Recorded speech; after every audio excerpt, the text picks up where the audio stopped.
I never wanted to get married, never. I was that kind of a child because of the experiences I had with my parents' marriage. You know, I watched my dad beat my mom. I mean, it was something I had, that I had so much in my memory that I didn't look forward to ever getting married. I wanted to be, a tomboy. That's the truth. I didn't look forward to that. I didn't want to get into a relationship, have a matrimonial home. And some of you are like me today watching this video. You never want to get married because of the kind of marriage you saw or you're seeing with your parents. It may not even be your parents. It might even be your past relationship experiences, how bad it has been. It may also be the kind of marriages you see out there, people who are married, people that are getting divorced. As a matter of fact, even people who met themselves in church. And you're like, will I ever find a good partner? Will I ever find a good partner? Will I ever have a good marriage? Will I have a healthy marriage? I was there. I mean, I never knew what it was like to have your parents celebrate their marriage anniversary. I don't even know for how long my parents never had a healthy marriage before they finally went apart. It was tough for me. I never looked forward to my dad coming home. I didn't look forward to it. I never looked forward to, my dad coming back. I don't think I ever saw my parents hug, so it was a very difficult one growing up as a child. So, I got into school, I got into university, and I did not ever want to get into relationships. Some of you are like this. Many of us carry these childhood wounds into adulthood without even realizing it. I didn't know how much fear has gripped in my heart because of the experiences I had staying with my parents. I remember my mom also shared with me that, even though her parents were together, she never really enjoyed the savory, the sweetness that comes with a husband and wife staying together. She saw her parents quarrel, most of the time. So she wanted to really rush out of her home. And she rushed into the kind of home, she and my father created for us. And I realized from my experience that whatever you rush into, you definitely will rush out of. And that was my mom's experience. And it affected me growing up as a child, as well as my sisters, my siblings.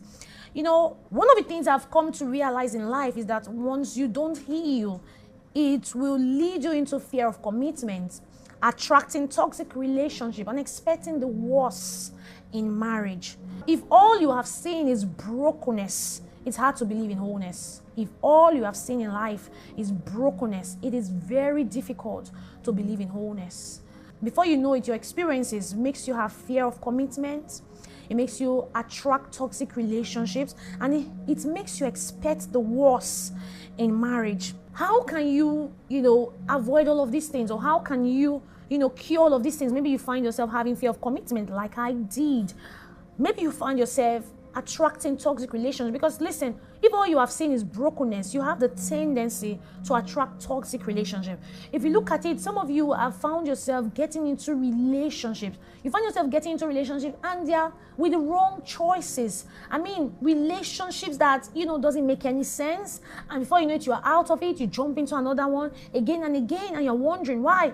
It's toxic. You find yourself being abused and you are still there. You see the relationship useful to you, even if you are abused. Why? Because of your childhood experiences, the traumatic experiences you have had growing up as a child.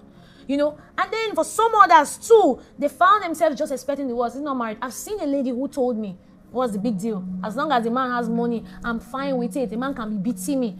And when I traced it, I realized that this lady's mom was being beaten by her father, and she just seen it as the norm. Sometimes what you are exposed to becomes your norm.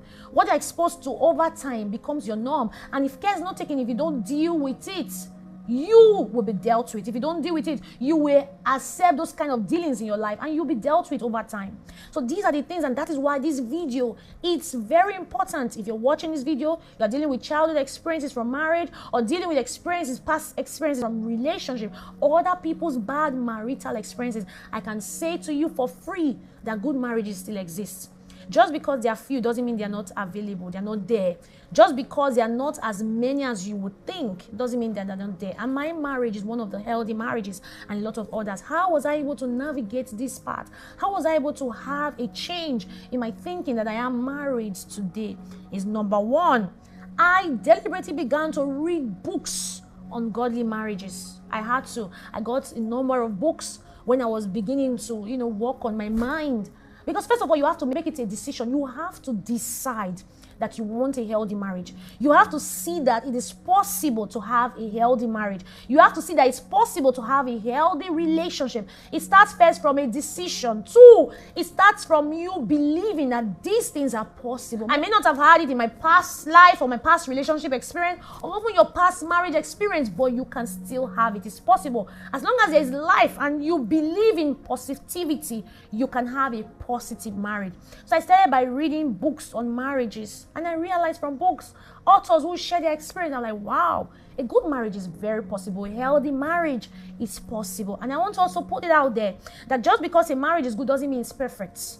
So you can have a marriage that has couples who are having weaknesses, but they are constantly making progress. Imperfection is not a lack of progress. There are people who are work in progress, not work in prison. So you have to decide that it's very possible to have a healthy marriage. So I started reading books on marriages. People were sharing their experiences. People who celebrate 33 years of marriage, 50 years of marriage, 60 years. I mean, they're still out there. And I'm like, this is very possible. And I started developing wisdom from these books. So whether you are male or female is not restricted to just the female gender in building the necessary wisdom to build a healthy marriage. Also, men, we need to read books on healthy marriage. Number two, I had to watch videos of couples who are thriving. There are a lot of couples who are doing well. I found them on social media. Yes, not everyone who posts good pictures are feigning it.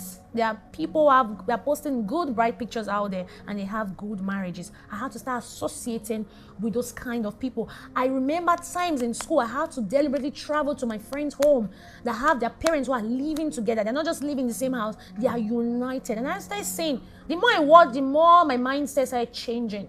And I told myself that, wow, good marriages are very possible. I see the way their parents hug. I see the way they talk to themselves. I see even when they have misunderstandings, how they resolve it. I see it. I mean, I remember one time I had a conversation with my friend's mom. I'm like, how did you get here? How?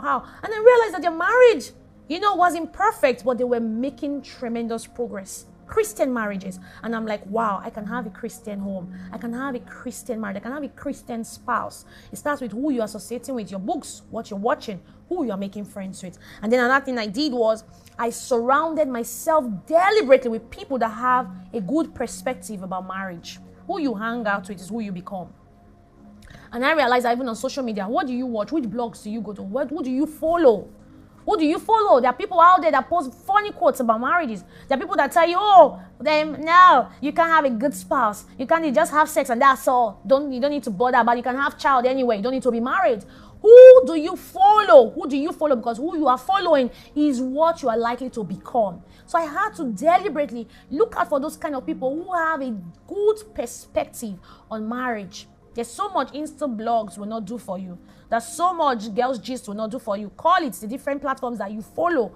Are they having healthy perspective about marriage? Are they having healthy perspective about marriage? These are the things that if you're not deliberate about, you are going to build unhealthiness in your heart. And once it starts in your heart to flow and to become you, it's very important. As a man thinks in his heart, the man becomes. What you think is who you become. So first of all, you can become a divorcee even before you divorce. Is what you are thinking.